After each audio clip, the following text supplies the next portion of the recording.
If you've never heard of Obsidian before, this is the right place to be, because I'm going to be showing you how I take notes in my history degree throughout the first 2 years of my degree and then set up for my final year studying history at a Russell Group uni. I genuinely think that the Obsidian note-taking style and like Zettelkasten and those kind of styles of note-taking have really allowed me to get 2-1s and firsts in my degree, especially because my degree has open book exams and like coursework deadlines, that sort of thing. So it is perfect for compiling this like second brain of information that then you can literally directly use for essays, exams, all that kind of stuff. I have to read hundreds of pages a week and I have to try and keep a record of them. And the best thing about Obsidian is that they can all link together and all be relevant. So I feel like throughout my history degree, I've always been pulling on deeper knowledge and further research that I've done in previous modules. I'm not restricted by a system like Google Docs that limits you to one document at a time. Instead, I can see my entire vault, all my notes, all my folders in one place. I can search through them, I can tag them really efficiently. It is just a game changer, especially if you're a humanities student. Like, that is just what I want to drive through this video. If you have to do hundreds of readings throughout your degree, you will want Obsidian to keep track of it, because it's just such an efficient way to keep track of all the knowledge that you are gaining and like not lose it. Like, you don't want to lose all the work you've done reading for like hundreds of hours a week. So yeah, I'm really passionate about Obsidian, and I'm gonna switch to screen recording my laptop screen so you can see what I'm doing, and I'm just gonna be in the corner explaining what's going on. So we're currently on my homepage. This is like what I open my Obsidian up to every single day. However, this is actually a plugin, so I'm gonna just show you what it would look like if you just opened a note. So Control N opens a note. Okay, so you got to think of this as like, you can think of this as a document, but in Obsidian's mind it's a note. So what you can do is you can title this, let's say, dissertation advice. Now what this does is it just saves it as its own .md document on your Google Drive. So something to say is that Obsidian saves all the files that you make. You can basically route them to be saved on the cloud, so that if Obsidian were to just be void in the future, you could export your notes into like a different note-taking software or system and that kind of thing. So you're not limited to Obsidian, which is great. But I'm never going to move away from Obsidian. So what you can do on this note is you can write down stuff. So it's all in Markdown. It is quite easy to get the hang of once you're there. So like, you can do bullet points. If you want to do headings, you just do one hashtag and a space. So this is like heading 1, heading 2, heading 3, and whatnot. Now, the really clever thing about Obsidian is you can link notes to other notes. So for example, I could say this is dissertation advice. I'm going to link it to my dissertation proposal, for example. So this is an actual note I have made. If I click on it, I can find my dissertation proposal for this year. So that is what is really cool about Obsidian, in my opinion, is being able just to link things really quickly. If you press Control and then hover over a link, you can just like see it in a small format, which is really useful when you have lots of links like all like set up together. So another thing that I like about Obsidian is the graph view. So on this like side panel, you can press open graph view. Now this doesn't really have any actual applications. I just think it looks awesome. So these are all my notes from the past 2 years at university. If we go into settings, you can see that I have a tag system. So this is part of the thing of like classifying your notes, for example. So if we go back to dissertation advice, usually what I would do for a new note, at the start I'd do a tag, and these are all the tags I have, and I actually have hashtag dis. And that means I can search for that tag, right? So if you go back to the graph view, I have my own slightly like form of Zettelkasten, which we can get into, but you can see that I have all my tags on the side. So these are all my documents like classified by what they are, if that makes sense. So if we go through some of these, we have the Renaissance. So this is hashtag an event. So what I really like about these kind of notes is that I have compiled lots of sources that all talk about this one thing, and then I put it in what I would kind of call the distilled note, so I can see what all these different readings have said about the Renaissance, which is really easy. Like if I just want a quick definition that is backed up by reading I can cite, it's right there. So I just find that is really useful.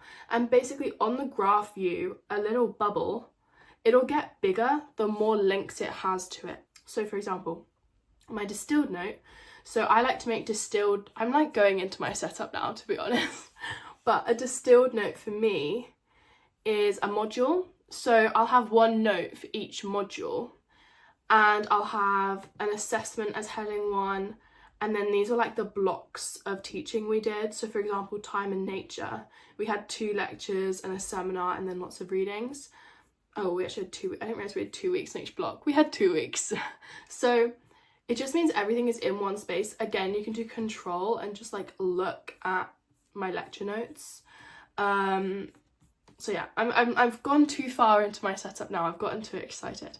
So on the dissertation advice, which is my example, we have the right hand sidebar. So this will show me the links I have. So it'll have the backlinks. This is if the dissertation advice has been linked in another document, these would be on linked mentions.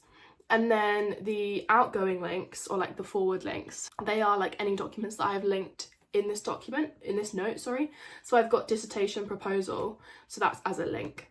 The other thing it shows on the right hand sidebar is headings. So if you have a really, really long document, if you use headings, you can then like go through the document really easily, which I really like.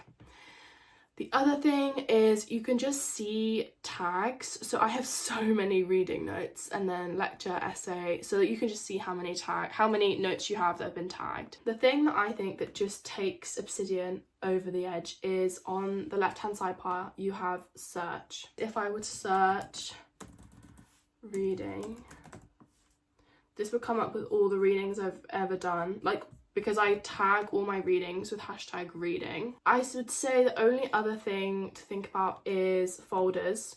So you can just use Obsidian like a Google Drive and just have lots of folders. I just like to have lots of links. Before I set up my Obsidian, I watched lots of videos on Zettelkasten.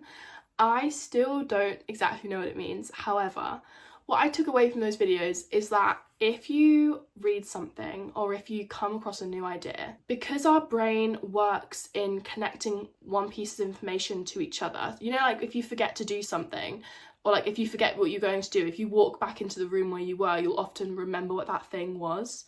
That's like kind of how our brains work.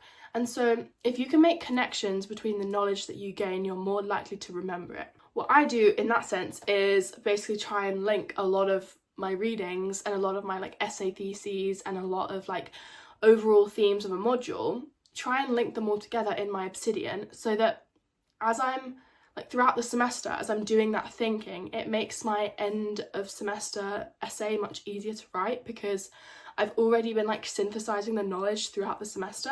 It's just a massive brain dump, but it's also all like referenced and cited, so it's very helpful to write essays with. Before I do that, I'm going to show you the plugins that I use because I think they're quite key in understanding how my setup works. If we go on to settings, we can go to community plugins. When you install Obsidian, it'll be turned off, but you just turn it on. It's not that hard. So I can see my installed plugins. I have advanced tables, emoji toolbar, highlighter, homepage, iconize, and omnisearch. So omnisearch is on the right here, and this is so much better. So I can do reading Nasser, let's spell his name correctly, and this will show me literally all the results that have the word Nasser in them. My other plugin is my homepage, which when I open Obsidian is always just like the first tab that opens, and I can't close it, like it'll just show up again. My other plugins include Iconize. I just use this for my little folder icons.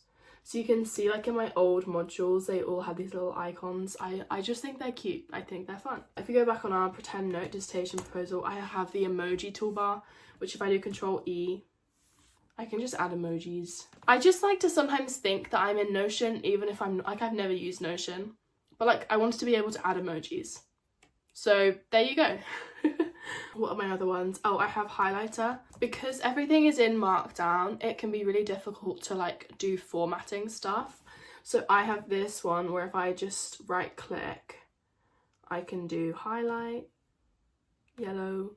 And if you click on it, you can see the actual code that you have to do to be able to like highlight something.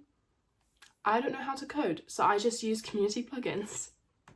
And then the other one is a table plugin. Again, inserting a table in Markdown, awful. That's where I can do insert table, and then you can just do like 1, 2, and if you were to hover here, it does 3, and you can just add information. So that's much easier with the advanced tables plugin. It sounds complicated because it's called advanced tables. I promise it's not. It just means you don't have to do like the Markdown thing of adding tables. So I definitely recommend that one. Those are all my plugins. They're quite simple.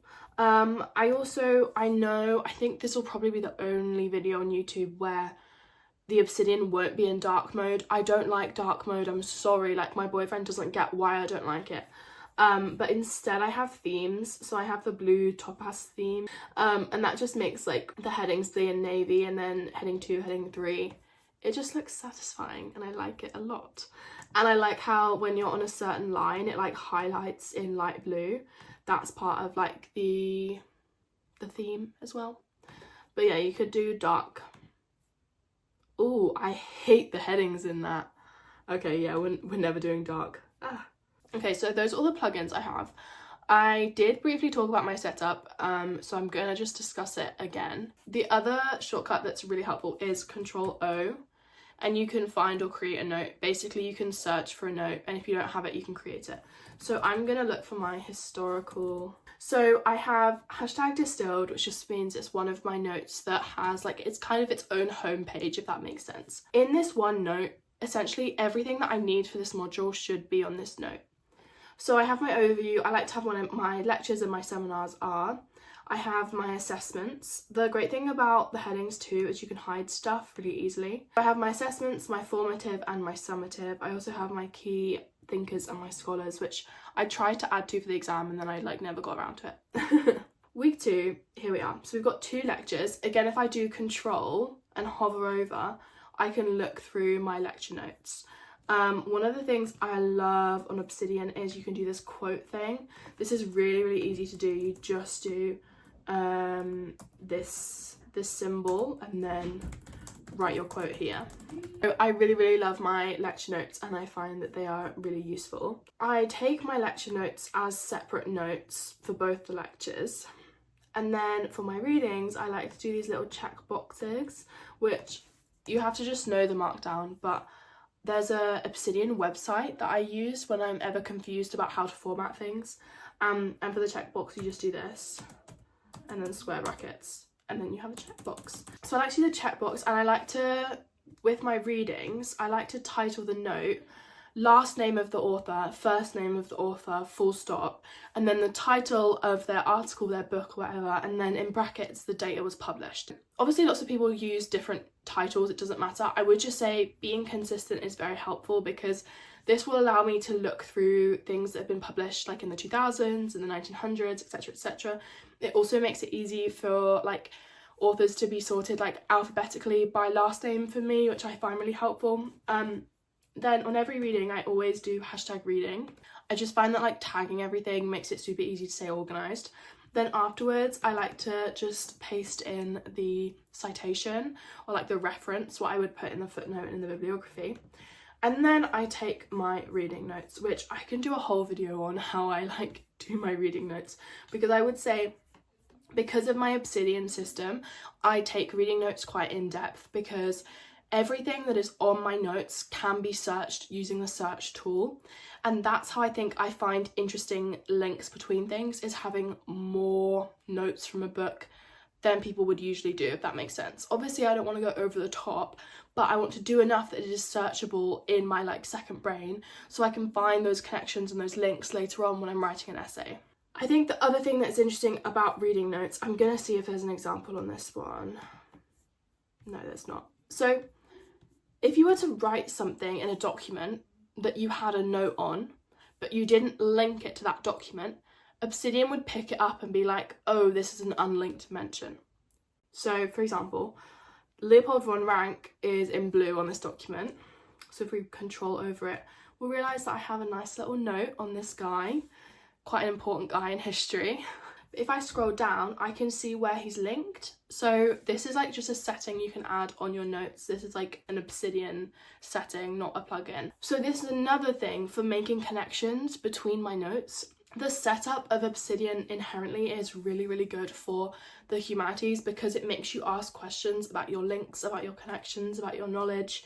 Like, oh, I'm just so passionate about it. I just love it. Let's go back to historical thinking. This is basically just repeated like week on week on week on week. And you can see in my homepage, if I hide all this reference stuff, in year 1, we've got arguments and analysis and all my notes.